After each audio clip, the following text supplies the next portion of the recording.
Did you see there was a post somewhere somebody did, like they were making fun of, I did that before sunrise, before sunset, they did a before moon night with us kissing. Yeah. Beautiful. It's gorgeous.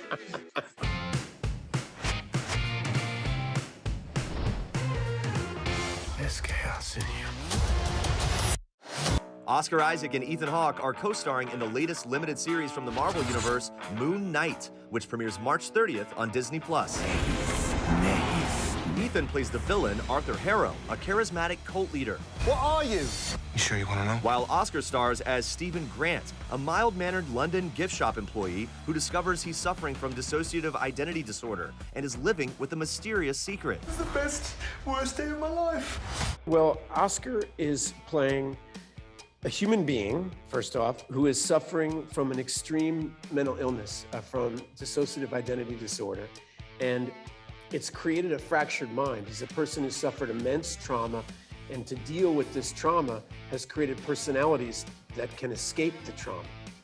And what this does to the story is it creates an unreliable narrator, where since your hero doesn't understand reality, how could the audience be sure of what reality they're getting?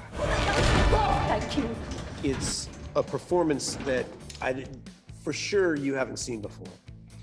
And Ethan plays Arthur Harrow, who we're not sure is a human being.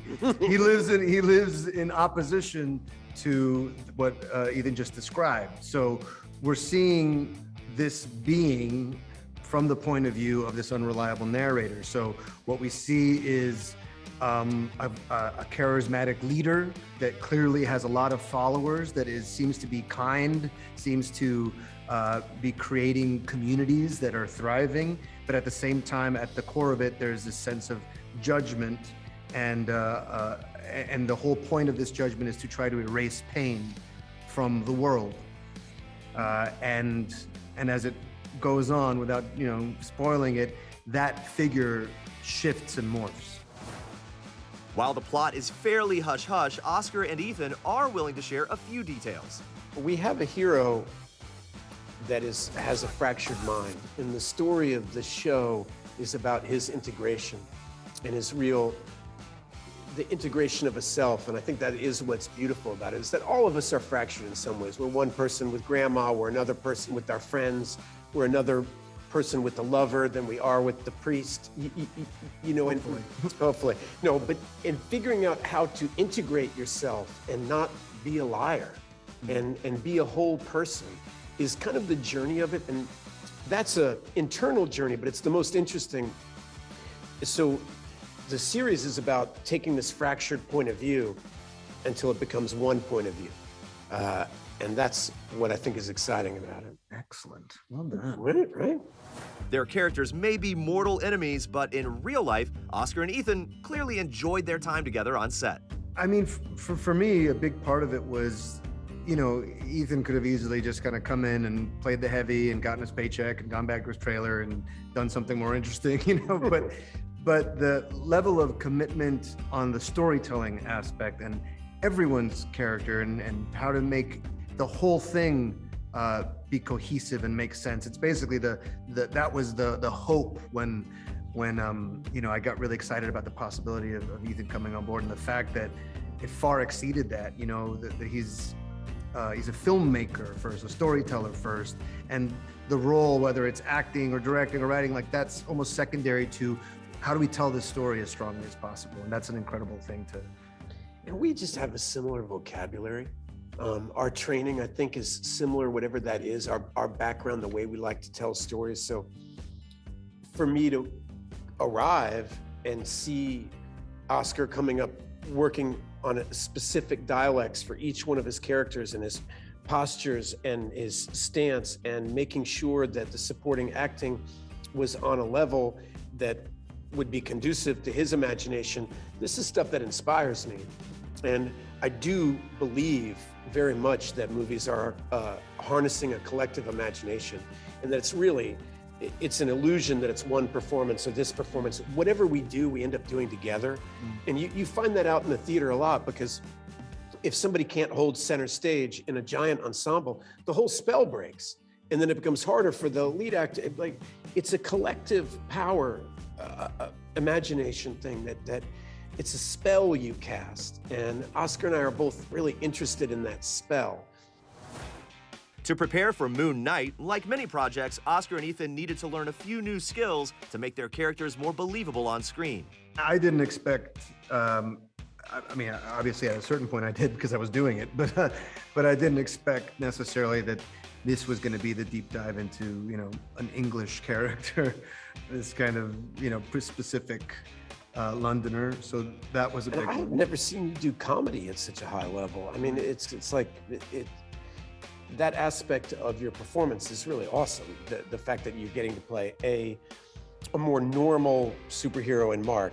Mark, you look different. He's kind of more like the Batman figure, Yeah. the guy, the tortured. Essential. Yeah, he's got a dark side and everything. But then he has this small Englishman who lives inside of him. You're bloody useless, Stevie. Stephen. And that was really amusing. Yeah, yeah. And for me, I learned how to conjure jackals, and that's something I'll never forget. No. And nobody's ever going to mess with me again because I actually know how to conjure jackals. But you got to keep doing it. If not, you'll forget it. Yeah, no, I have to do it once a week. Yeah.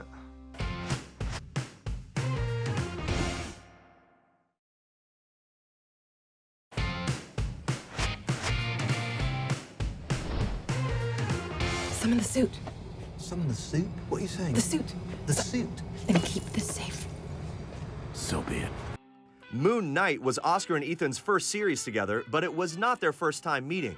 That actually happened months earlier by chance at a coffee shop in Brooklyn.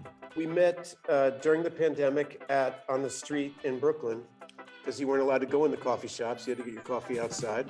It was cold and we were both masked up, but we recognized each other.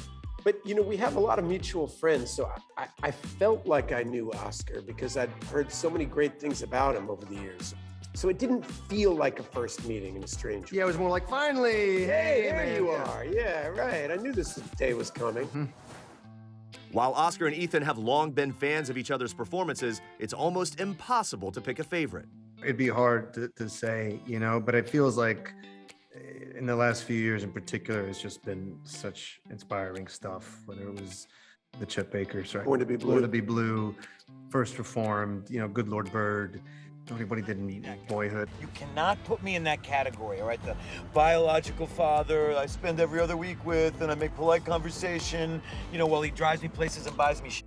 No. It's just like one after the other and vastly different and completely committed. And, I know it's embarrassing to hear, but I've never seen a character like Oscar played in Card Counter. It's such beautiful work, and I think it does touch back to like when we were falling in love with acting with Taxi Driver or Willem Dafoe in Light Sleeper. You can see our shared sensibility and the fact that we both like those kind of characters and that's our jumping off place. And I knew that from the second Oscar really appeared on the scene inside Llewyn Davis. How you doing, Llewyn Davis? Oh, hello.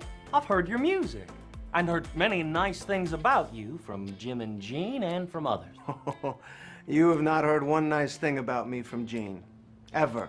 It was like a throwback performance to the kind of movies they made in the 70s with anti-heroes and such a complex character.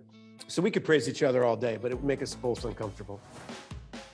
Clearly, Oscar and Ethan have a deep appreciation for each other's work, but sadly, the same cannot be said for their own children.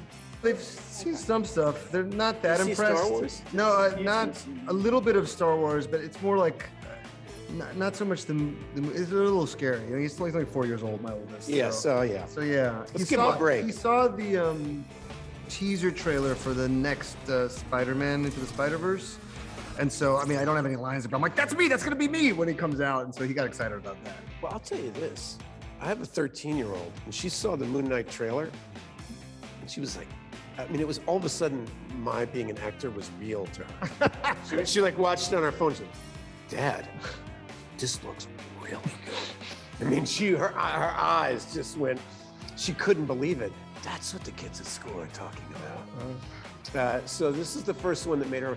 The truth is, they all watched White Fang the other day, and they were literally an hour and 15 minutes in that movie. I'm in every frame of that movie. I'm like, how do you like it, guys? I'm like, it's okay. When are you going to come on? I was so hurt. I mean, I'm not even recognizable. And they were like, what do you mean? I'm like, That one with the crooked teeth. That's you.